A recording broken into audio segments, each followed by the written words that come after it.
Hey guys, it's Matt Schmidt here. We're going to be talking about product optimization in this video. There's four key areas that we want to talk about here, and let's go through them right now. So we got page congruency.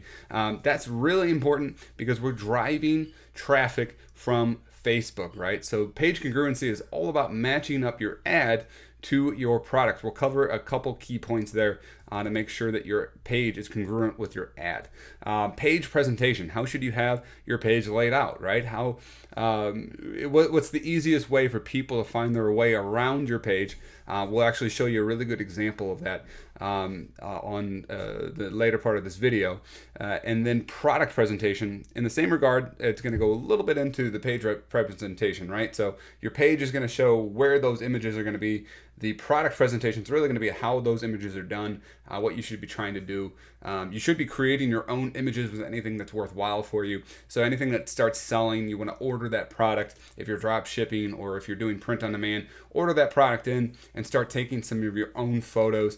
A lot of the times, guys, iPhones could take care of this for you. You can go step above. We like to use a Rebel Canon, and then we get our own light box and things like that. It's gonna make all the difference in the world for you. I know it costs a little bit of money, but you're reinvesting money that you're profiting from maybe when you import your products from AliExpress using our app. You can then change out those pictures at a later point in time when that product is worthwhile for you.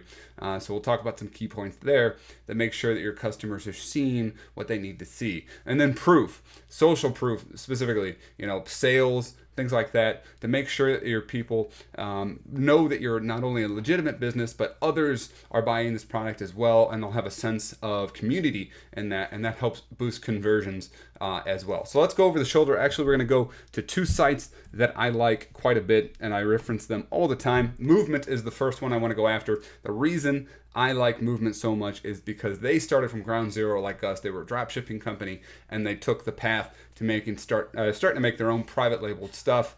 Now, say what you will about the $100 price point and the watch that you get. I'm not specifically sure. You always see people that beat on a company. The fact of the matter is that Movement has built up to several $1,000,000 per year doing the similar path that you are doing right here. So it's a lot of a great story behind this brand, and they do a lot of things right. So looking at what they're doing is really, really important because they're driving the same sorts of traffic that we are. So what you're looking at right here is the gunmetal sandstone watch, right? So when we're talking about congruency, we need to be making sure that this is what people are seeing on your ad.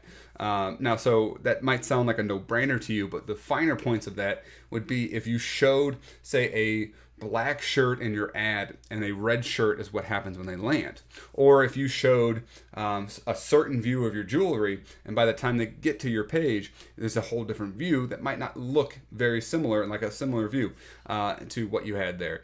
I would go, and it's all about the angle too. So there's an angle right here that's a little bit different. So when I'm trying to have my people go from one point to the next point, I'm all about making sure that not only is the product the same, which is the simple part, but the angle of view of the product is the same as well. So if I had a real person wearing this watch, I would try to have it so the wrist, if this is going to be my main picture right here, I would have it so the wrist is they're looking at this, the watch in the same fashion. And that's what I see a lot out of these guys too, because I am following them on Facebook. They always have somebody wearing the watch very similar to where you're seeing it right now. And that helps with just keeping people away from, hey, just that little impulse of just a little like, hey, I didn't see that before. When you're doing direct sales ads, you want to minimize as many of those as possible. Another couple of things, using the name of the gunmetal sandstone, using it because then people go looking for gunmetal sandstone and they come down. That's very important. And then maybe some keywords can be in your ad as well that are represented on your site here. So 15% off, so a site wide would be, and plus free shipping, limited time it's our birthday. Those are the kinds of stuff you want to keep in the ad copy to keep congruent to when they get here. Especially stuff like that that's on the top, because that's going to help increase your click-throughs. So that's about congruency, guys. Just making sure that what's represented in the ad is represented on the page, and no little minor difference it should be ignored when it comes to the color, comes to naming structure, and comes to any kind of promotional text that you would include on your ad as well. And something that's very, very important as well is making sure that if you ever have any kind of discount, to represent that discount on your product page. You can see it right here, right? So people are going to be coming to your site subconsciously or consciously. If you say sale in your ad, they're looking for the sale on the product page. So you need to have that represented here. I've seen that a lot of people skip over that. And you have to set that up in the background where you have a compare to price. You want to make sure that that is represented here. That's very, very important. So page presentation. You can see a lot of things here, guys. Mostly the product is front and center, right? They have it displayed quite large here. It's taking up a lot of screen on my desktop. I'm sure if we squeezed it down to mobile, let's see if it responds here. Yeah, you can see what it kind of would look like on mobile. You can see, boom, it's right there. The add to cart button, see how the add to cart button is still visible on mobile? Well, as we move it out here, it's going to be there as well. This is going to be something that's really built into your theme. So when you're looking for a theme, this is the kind of mobile responsiveness and button layout that you want. You want above the fold, so to speak, is what it's called. You want your button above the fold, and that makes sure that people don't have to I don't have to scroll anywhere in order to get this. So product on the left, imagery either to the left of it or below. If the image is not so big, you could probably get away with putting it below. We do that for a lot of our stuff. You're giving the options. This is the logical step thing. I see the product price, I see the product name, I see the product price. I can select my options and then I can add to cart. That's the flow and the layout that you want to be achieving in your product page. And then below this is where people are going to start investigating, right? So below the fold, what you want to do is start having your information that assures them and convinces them to purchase, right? So the free shipping, free returns, 24-month warranty, 100% secure checkout, that's going to be all below the button or below the product as they have represented here. Now we're going to start going into social proof. So I skipped over product presentation. I'll come back to that here in a second, but I'm just going through the page layout here. You have the social proof. See it styled on Instagram. Here's people watching it. See how the face is forward in a lot of these. Even if it's a minor difference with the strap, right? The face is very much forward in their representation, and these are just Instagram photos.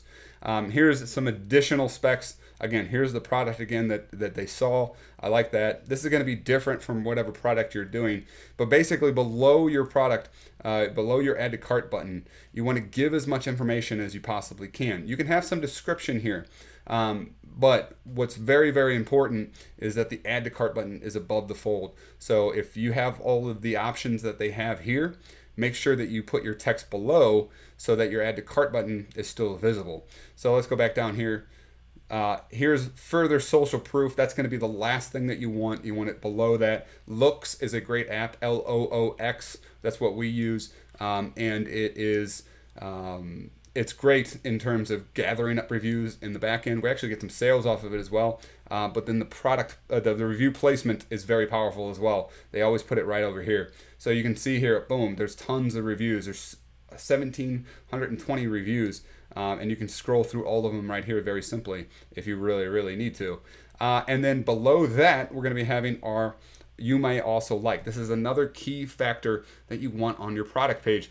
Again, this is going to come down to the theme that you select. So these are things you should be writing down to make sure are customizable into, and when you're searching for the theme, find these things on your future theme here. So you may also like, very, very powerful too, because especially when you're building out niches, right? So if you had led somebody in that nurse niche and you had some kind of lead item here, they might come down here. They might not like the product that they saw initially, the one that's above, but they may like one of these. And so they can select those too. So that's very powerful. And then below this is just every site should have every page on your site should have these kinds of information here, your footer, your header, everything like that. So these are all very important as well. So I just want to run through another example for print on demand. You can see it's very, very similar, right? This would probably be included in the ad that they would have, right? Some kind of person wearing this. Again, forward facing, showing people what it looks like. And then you got your options here.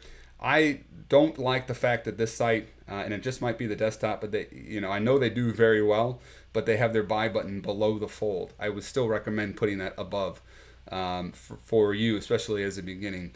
Now, I'm sure that they have split tested this, knowing the guys, but I'm talking about the rule, not the exceptions, right? But the reason I wanted to show you this, guys, is the overall layout of their product page and the trust factors that they're adding in. And here is an app. We actually have an app, a countdown timer like this. These help your site as well. You can go search the Smart App Store, or for Smart Apps in your Shopify store to get our countdown scarcity timer. That's a very powerful, and we'll leave a link below this video too. Very powerful. And again, here's the reviews.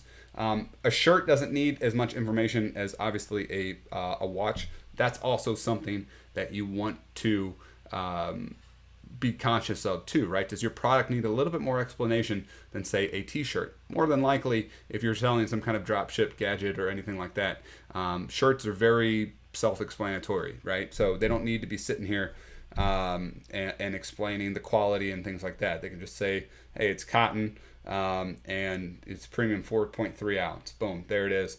Pick your style, and here's your size, and here's the buy button. So social proof comes after that. Tons of great ones. Look at all of those. Boom, here you go again.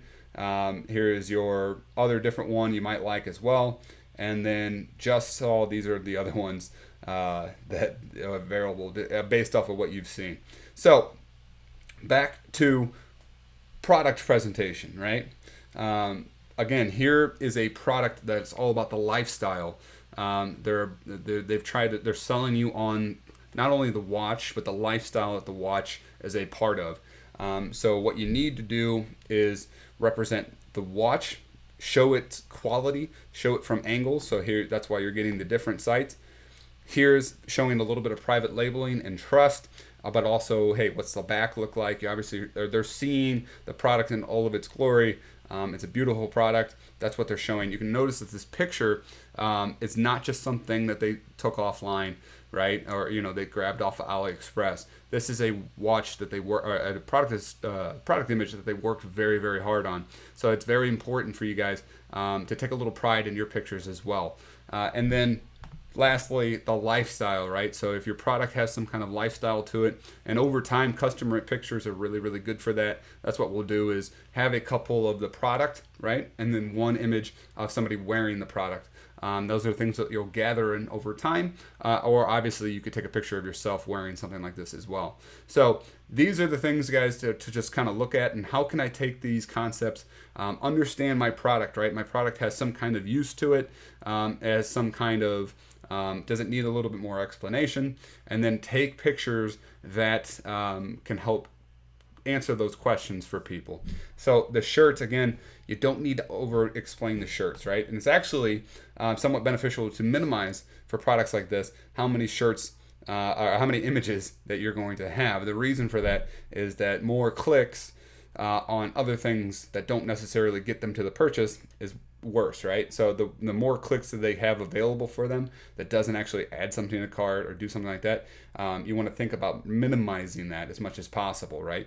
So that's why this, I'm guessing that they only have the 2 images. You don't need to show the back or somebody wearing it here. Shirts, everybody knows what a shirt is. Everybody knows how to represent a shirt. In the customer image, that's one thing. However, on the product page, let's just get them focused on closing the sale. Both of these sites work on closing the sale. Everything that they're doing here is about closing the sale, and that's what you want to be thinking about as well. So I hope that helps for you guys.